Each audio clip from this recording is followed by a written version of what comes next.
We now bring you to a special segment on the Dandi Salt March that occurred in March 1930 as part of the Indian independence movement. The march was led by Mahatma Gandhi, who championed nonviolence and civil disobedience.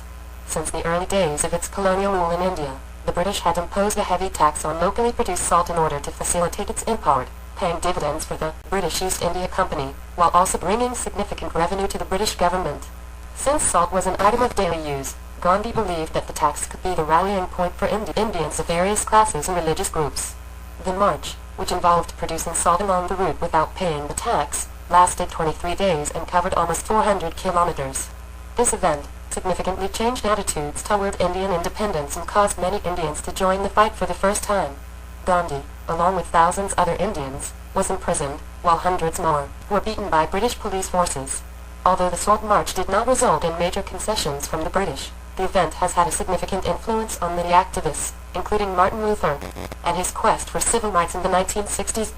We have assembled for you a panel of experts to weigh in on this subject.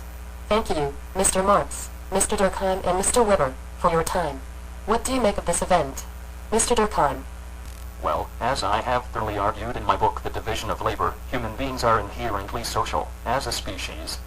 From the dawn of time, we have been part of social groups that for the majority of history were characterized by a commonality in beliefs, values, traditions, and sentiments, and by a uniformity in practices and behavior, and it is from this collective consciousness that flowed harmony and solidarity for the group. Although the modern world is now increasingly characterized by the division of labor, which will be the new source of group solidarity, and let me say that I am most enthusiastic and optimistic for this development, as the path to world peace the East Indians still largely identified as a collectivity of the former kind, and that explains their desire for independence from British society. I say to the Indians, we are approaching an international division of labor. The Indian society may retain its uniqueness as a sub-social group, but it must learn to be enveloped within a larger society that encompasses many smaller societies, such as the British, Indians, Americans, etc. This is an idea that I articulate on page 221 of the Division of Labor in Society. I do not blame Mahatma Gandhi for his outrage at the British rule over his country and for the mistreatment of his peoples.